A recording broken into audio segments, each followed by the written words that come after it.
बिस्मिल्लाहिर्रहमानिर्रहीम। अस्सलाम वालेकुम एवरीवन। मैं हूं आपका मेज़बान मोहम्मद उसामा खालिद। उम्मीद करता हूं कि आप सब खैरियत से होंगे। कुर्रल शोरहान की एपिसोड नंबर 3 तो अपने वक्त पर ही रिलीज़ हो गई थी, लेकिन इस दफ़ा 4th एपिसोड का पहला ट्रेलर कुछ दिनों बाद अपलोड हुआ है, यानी कल रात को अपलोड हुआ था। तो आज की वीडियो में हम उसी ट्रेलर पे बात करेंगे कि उस ट्रेलर में नई एपिसोड के हवाले से क्या चीज़ें दिखाई जा रही हैं। हालांकि लास्ट एपिसोड में ओरहान बे ने मंगोलों की करारगाह से जाग गए जहर का दरियाक ले लिया, और जिसकी वजह से उस्मान बे भी सेहतयाब हो चुके हैं और अलाउद्दीन बे के साथ भी उनकी बात अब ठीक हो चुकी है। लेकिन ये बातचीत या ये जो उनके दरमियान इत्तेफाक है वो ज़्यादा देर तक कायम नहीं रह सकेगा, क्योंकि जब तक शाहीन शाह बे अपनी कोशिशों में लगे हुए हैं और दीदार खातून भी अपनी कोशिशों में लगी हुई हैं, तब तक अलाउद्दीन बे जो हैं वो कुछ ना कुछ मतलब उनको ऐसे फ़ैसले करने पड़ेंगे कि वो ओरहान बे को रोकने की कोशिश करेंगे, जबकि ओरहान बे अपने हिसाब से ही इस जंग में हिकमत अमली अपनाएंगे और बुरसा की फ़तह के लिए कोशिश करते हुए नज़र आएंगे। खैर, वो तो हमें आने वाली किस्तों में चीज़ें देखने को मिल ही जाएंगी। बढ़ते हैं इस ट्रेलर की जानिब और देखते हैं कि इसमें आने वाली किस्त के हवाले से क्या चीज़ें दिखाई जा रही हैं। ट्रेलर के पहले ही सीन में हम यहाँ पर ओरहान बे और नीलोफर खातून को जंगल में भागते हुए देख सकते हैं।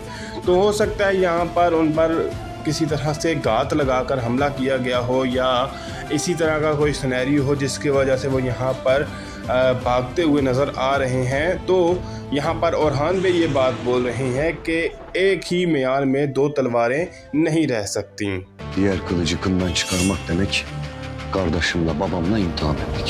यहाँ पर भी ओरहान बे अपनी बात को मुकम्मल करते हुए ये कह रहे हैं कि दूसरी तलवार को म्यान से निकालने का यही मतलब है कि अपने वालिद और अपने भाई को इम्तिहान में डालना या आजमाइश में डालना। यानी कि अगर मैं उनके फ़ैसलों के ख़िलाफ़ जाता हूं तो वो उनके लिए इम्तिहान बन जाता है और उनको फ़ैसला करने में मुश्किल आती है कि वो दीगर सरदारान का साथ दें या अपने बेटे का। Orhan Bey'imiz yine kayıplara karışmış। इस सीन में हम देख सकते हैं कि ओरहान बे उसी जंगल में लड़ते हुए नज़र आ रहे हैं। तो बेसिकली उनके भागने का मकसद भी यही होगा कि जब जो बाज़ंतीनी सिपाही हैं या जो मंगोल सिपाही जो भी उनको मतलब जाल बिछाकर उन पर हमला करेंगे, जब वो उनकी तरफ आएँ तो वो उन पर हमला करके उन्हें शिकस्त दे सकें। जबकि यहाँ पर शाहीन शाह बे का डायलॉग सुनाई दे रहा है, जो ये बात बोल रहे हैं कि ओरहान बे एक दफ़ा फिर गायब हो चुके हैं। Biz bize düşmüşken düşman pusuda ciğerimizi sökmek için bekler। इस सीन में हम देख सकते हैं कि कुछ काई सिपाही जो हैं वो कबीले में वापस आ रहे हैं और शायद वो ज़ख्मी हालत में है, बल्कि कुछ हो सकता है शहीद हो चुके हों। तो देखते हैं कि ये किस हवाले से मंज़र होगा और ये कहाँ से सिपाही वापस आए हैं। जबकि मलहून खातून यहाँ पर अलाउद्दीन बे से ये बात बोल रही हैं कि जब हम आपस में लड़ रहे हैं तो दुश्मन जो है वो इस चीज़ का इंतज़ार कर रहा है कि वो हमारे सीने को चीर डाले। Asla yalnız değilsin। Ben de sana inanamayınca Alpın। इस सीन में हम देख सकते हैं कि ओरहान बे और नीलोफर खातून एक साथ दिखाए जा रहे हैं और गालिबा उनकी घुड़सवारी का एक सीन भी हमें देखने को मिलेगा आने वाली किस्त में। जबकि यहाँ पर नीलोफर खातून ये बात बोल रही हैं कि आप हरगिज़ अकेले नहीं हैं और मैं और जो भी सिपाही आप पर यकीन रखते हैं वो आपके साथ हैं। तो देखते हैं कि इससे आगे नीलोफर खातून मज़ीद क्या बात बोलेंगी ओरहान बे को। Yoldaşım da omuz verir। Yettik beyim! Abdurrahman! यहाँ पर नीलोफर खातून अपनी बात को मुकम्मल करते हुए ये कह रही हैं कि मैं और आपके जितने भी सिपाही जो आप पर यकीन रखते हैं और आपके जो हम सफ़र हैं वो आपका साथ देंगे या आपके साथ खड़े होंगे। जबकि उसी दौरान हम एक सिपाही को आते हुए देख सकते हैं, जिसको देखकर ओरहान बे ये बात बोल रहे हैं कि अब्दुर्रहमान। तो आने वाला जो भी सिपाही है उसका नाम अब्दुर्रहमान होगा। तो देखते हैं कि मज़ीद क्या चीज़ें दिखाई जाती हैं। Tüm gücümüzle saldıracağız। Yalnız Fatma Hatun'a bir zarar gelmeyecek। इस सीन में हम फ्लेवियोस और फातिमा खातून को आमने सामने देख सकते हैं और गालिबन ये आमना सामना उनका सोगोत में होगा। और यहाँ पर फ्लेवियोस का डायलॉग भी सुनाई दे रहा है, जो ये बात बोल रहा है कि हम पूरी ताकत के साथ इन पर हमला करेंगे, लेकिन फ़ातिमा खातून को कोई नुकसान नहीं पहुंचेगा। लेकिन जब यहाँ पर फ़ातिमा खातून और फ्लेवियस की मुलाकात होगी तो यजीद बेबी उनको देख रहे होंगे। Osman Bey'in kızı var senin karşında. Bunu canlı istiyorum.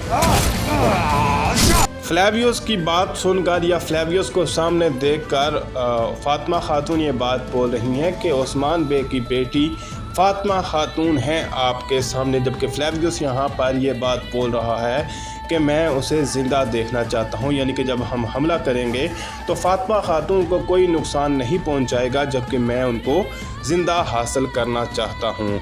और उसी दौरान हम एक्शन सीन्स भी देख सकते हैं अब्दुर्रहमान सिपाही के। अब यहाँ पर हम एक और सिपाही की एंट्री देख सकते हैं जिनका नाम होने वाला है कंतुराली, और वो भी यहाँ पर अब्दुर्रहमान सिपाही के साथ लड़ते हुए देखे जा सकते हैं। और गालिबन जब ओरहान बे और नीलोफर खातून जंगल में उस जाल में फंसे हुए होंगे तो उस वक़्त ये दोनों सिपाही जो हैं वो उनकी मदद के लिए पहुँचेंगे और हमें ये जो एक्शन सीन्स हैं वो देखने को मिलेंगे। Ne ararsın burada? Ne yaparsın bir başına? Senin hiçbir teklifin bizi durduramaz.